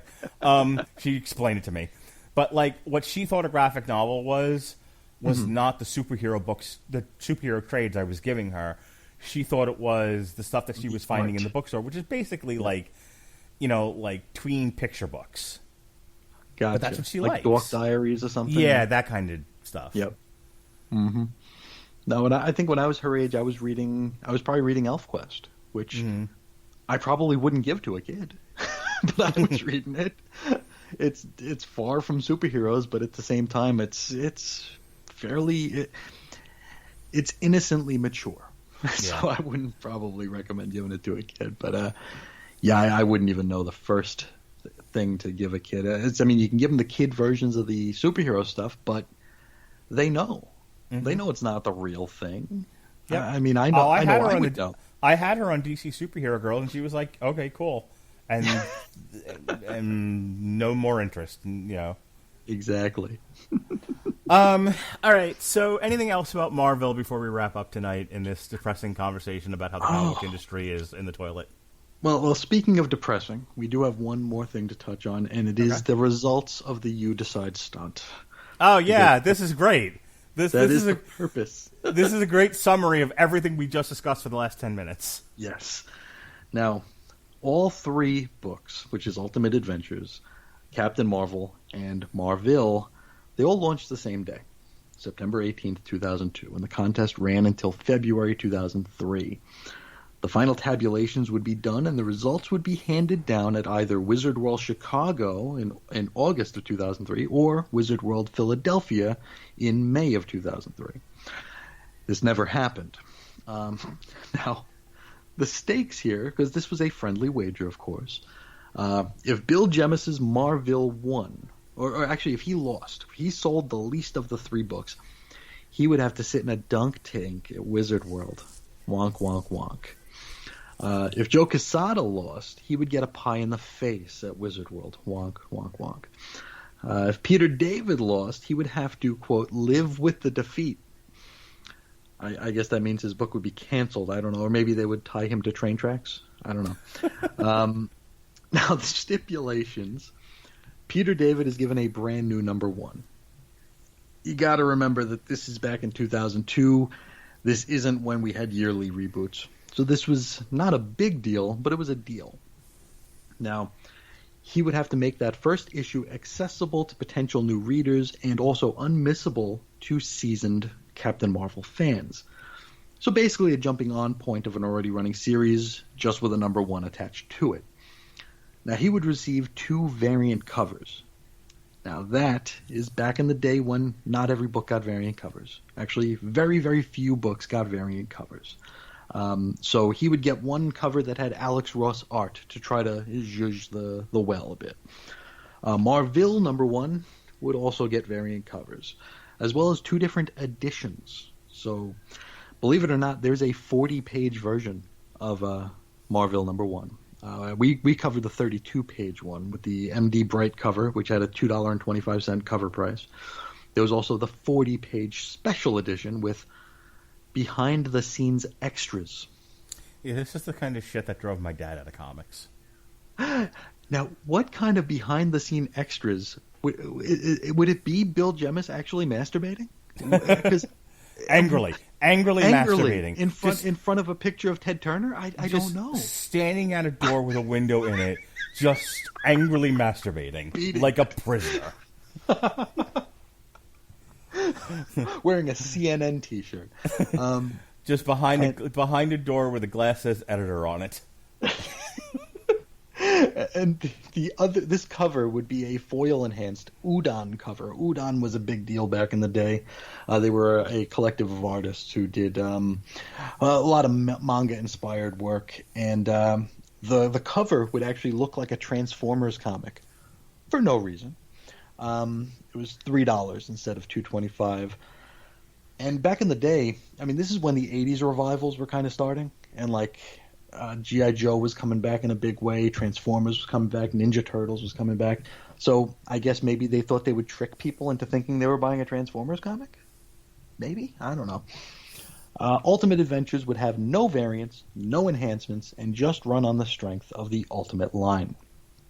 Now, that might not sound like much in 2020, but at the time, you know, we have the Diamond Top 100, right? The top 10 monthly books, 4 of them bore the Ultimate branding, which is to say, every single book with Ultimate in the title was in the top 10 every single month from the launch, selling in the 100,000 range to boot. So these were big deals at the time, until this book, of course. Now, Quesada may have been hoping for some help from like the Howard Stern people, because he's a starfucker, and I think he was hoping that they would return the favor. They did not. Month 1, Marville almost won. Captain Marvel actually won with 56,819 copies, Marville sold 53,000 copies. They both blew Ultimate Adventures out of the water, which was 37,000 copies. The first Ultimate book to dip under 100,000 copies was Ultimate Adventures at 37,000. Brutal. The next month, everything wore off. Captain Marvel still won. Ultimate Adventures was in second place. Marville dropped down to 29,000 copies. The third month, the same deal. Everything lowered in copies sold. Ultimate Adventures was actually the winner this time out and sold 26,844 to Captain Marvel's 26,244. So they sold 600 more copies. Marville number 3 sold 22,000 copies.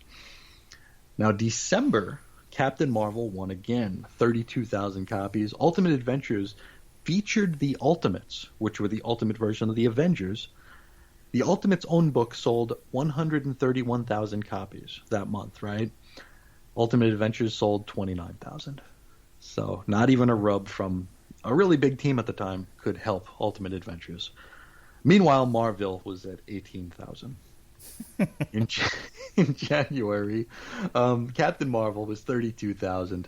Ultimate Adventures was resolicited because it had a lot of delays in it, but would ultimately sell 24,000 copies. Marville, they're still down at 18,000.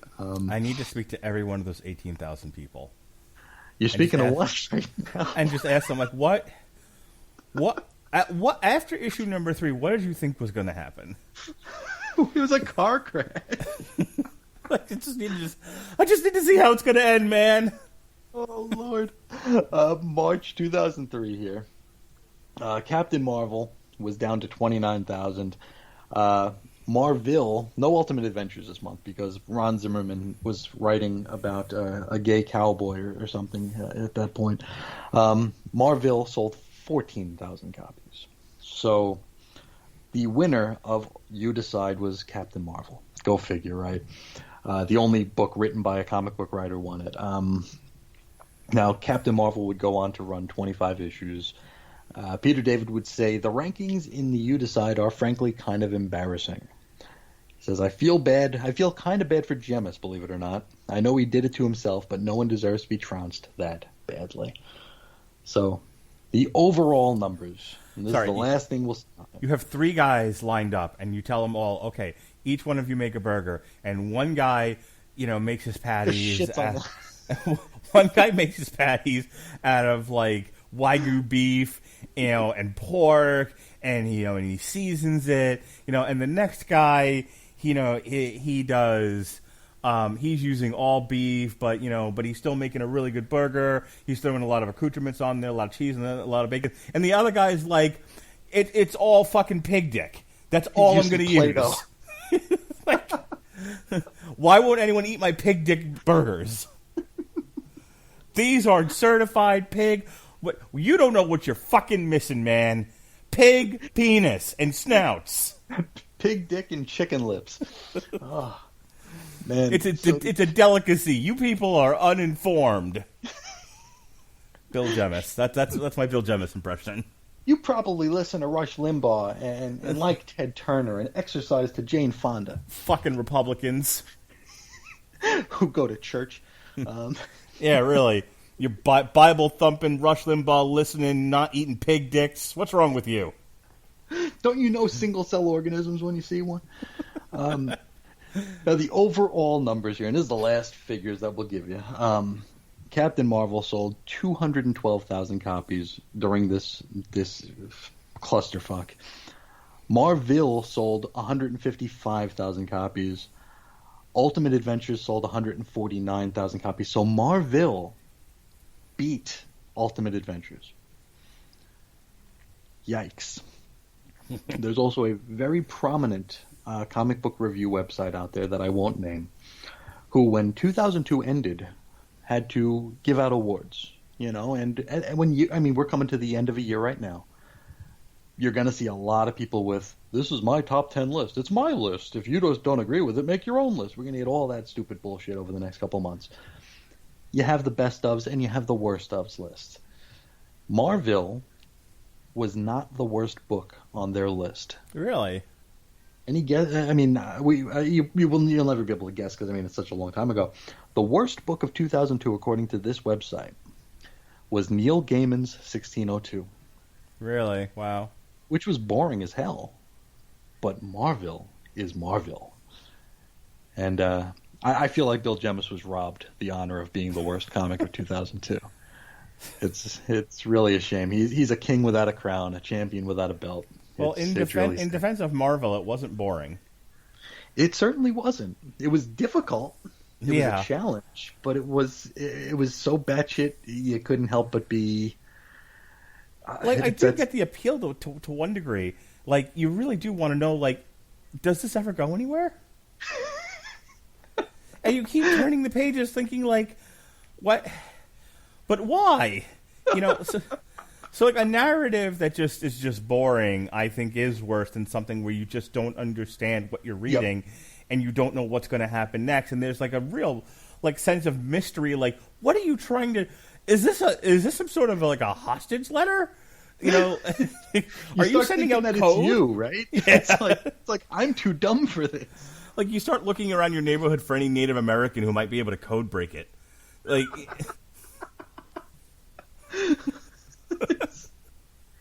What is it? You whoever got that joke, you're welcome, by the way. You dazzle them with brilliance or you baffle them with bullshit? That's what we got here. Right. And so, like I said, I'll take, like, a weird, annoying, like, frustrating book over a boring book any day of the week. Like, Right. we're at this now almost 2 hours. I don't think we've talked this long about anything that you and I have ever done, ever. I think you're right. Oh Lord! So But yeah, that alone, like, puts it that alone puts it in my like top 10. Like, when I have something to talk about, like that's fine with me. Like, I don't even care how bad the book is. At least it gave me something. It's not the death of Hawkman, where like after 20 minutes we're like, well, I guess we're done now. Thanks, Mark and Draco.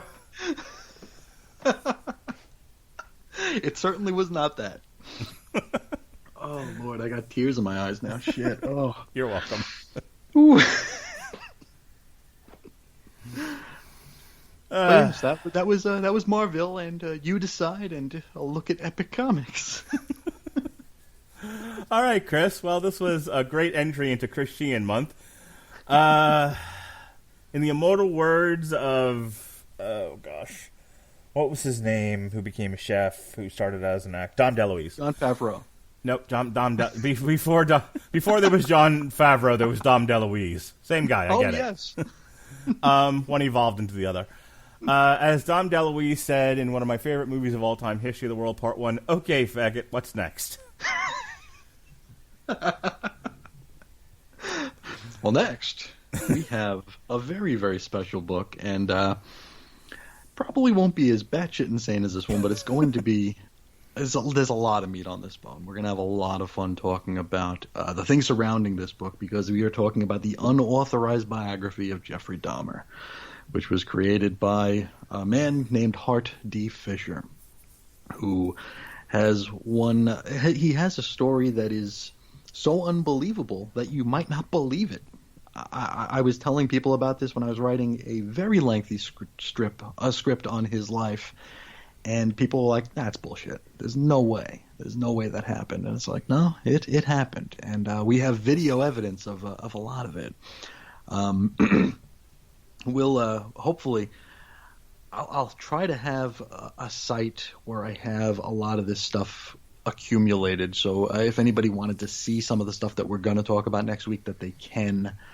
It's really a strange story. You almost won't believe that it happened when it happened, because the world has changed so much since the early 90s, socially, and what's accepted, how far you can push boundaries, where back then it felt like it was wide open, but it really wasn't.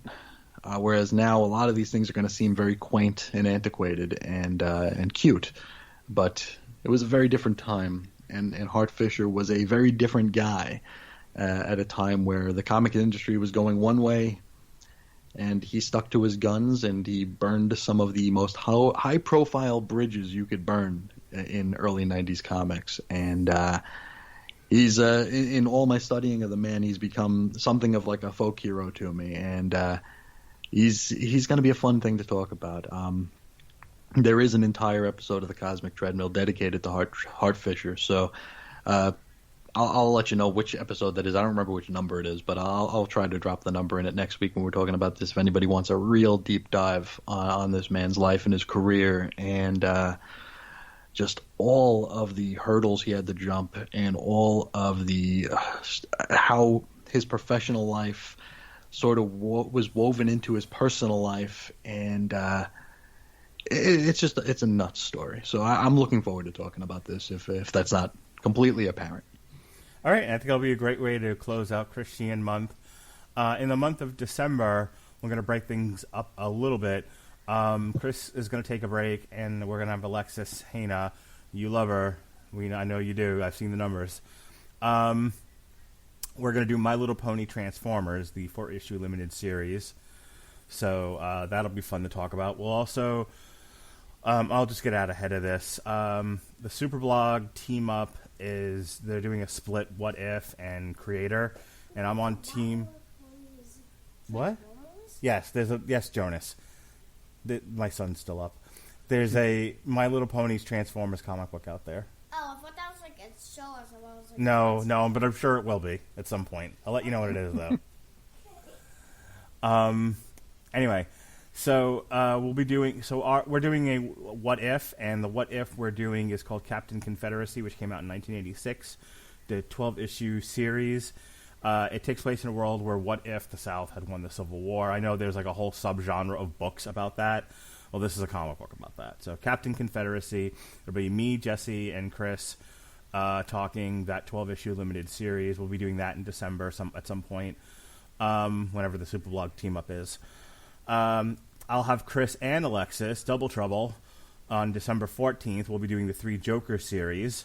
Mm-hmm. And then come celebrate Christmas with Chris Sheehan and Mark Radulich. And Distrucity. And Distrucity, yes. As we take a look at the Ultimate Warrior comic, The Christmas Special, which has no words, by the way. It's just pictures. I saw Warrior raping Santa Claus. Underneath the missile. Ow! Last night. Anyway, so yes, Chris and I, in our all inimitable fashion, will try to describe the various pinups that this comic book collects of the Ultimate Warrior doing all kinds of Christmas things throughout the book. It's going to be a fan fiction extravaganza. So that's our Christmas special, our Ultimate Warrior Christmas special on December 21st. And then Chris is going to take the day off on the 28th, and I'll have Alexis on for Wonder Woman Come Back to Me, just in time for Wonder Woman to simultaneously release in theaters that nobody will go to and HBO Max. Hot diggity. And that's how we're going to close out Source Material Live in December. So next week, Jeffrey Dahmer, then My Little Pony Transformers, then Batman 3 Jokers, then Ultimate Warrior's Penis, then then Wonder Woman Come Back to Me. All right, what are you doing over on your neck of the woods? Oh, plenty of stuff. We've got X-Lapsed is the primary focus at the moment. It's a show about the X-Men. And actually, you know what? Our From Claremont to Claremont segment, where we discussed Wolverine, Punisher, Ghost Rider, Heart of Darkness, I'm going to be releasing that this coming Saturday. Oh, so, I can't wait. Yeah, so that'll be up finally. I'm tired of having all these things sitting on my hard drive, and I'm tired of also being someone who can't finish something that I started. So I'm gonna do it by hook or by crook. It's gonna get out there. So you just released one, right, with someone named Jody? Yes, Jody Yarden and I discussed X-Men Volume 2, Number 3, which was Chris Claremont's final book before going on a 10-year hiatus from the X-Men. So that one, we recorded that one ages ago, because From Claremont to Claremont is supposed to be a 16-hour show that has like a dozen segments on it. But it's been kind of difficult for me to get everything situated. So I've got like most of it done, just not all of it done, and I just want to start getting some of this stuff out so it doesn't become even more dated, and so the people who put in the effort to help me with it can actually hear it and share it and tell people about it. So This weekend it will be our show, where we talked about that wonderful Howard Mackey story, and I think we talked a little bit about hunting, and I think we talked a bit about the soundtrack of your life. So that's right. That's going to be a fun fun I went one. again on my own. It's true. Going down that only road, right, or something, lonely road. Yeah, That's lonely right. road. Yeah, so we're going to have that. But most every other day will be X-Lapsed, where I'm covering the most recent X-Men books, trying to catch up and become X-relevant again, and having a really good time with it. I think I'm up to episode like 73. I started this thing in September, so it's been pretty breakneck pace here, and it's a really fun project. It's one of the very few projects that I've actually worked on where people are engaging. They're actually reaching out and sharing their thoughts with me, which probably means too much to me, but it really does mean a lot to me to hear from folks. And the fun thing about it is there's people who are right up to date with me. There are people who are just starting. There are people halfway through. So I'm getting feedback from all different eras of the books that we've been covering since September. So every episode feels like we're covering everything, and it's a fun conversation. And if anybody is interested in the Jonathan Hickman Hox Pox Doc Socks X-Men, it might be a place to go to hear one idiot's thoughts and a whole bunch of very, very smart and passionate listeners' thoughts on those same books. So that's been the main focus for now. Of course, we will have From Claremont to Claremont, the Radulich edition this Saturday, and hopefully every Saturday there'll be another one of those for the next little bit. And yeah, that's about it. You can find it at chrisandreggie.podbean.com, where we just broke 100,000 downloads somehow. And you can find show notes and blog posts at chrisisoninfiniteearths.com. I'm on Twitter at Ace Comics. All right, folks, this has been our longest edition of Source Material Live in a long time. I was happy to do it. It was a great conversation. And I'm looking forward to next week. For Mr. Sheehan of the Cosmic Treadmill and whatnot, I'm Mark Radulich. Be well, be safe, and behave.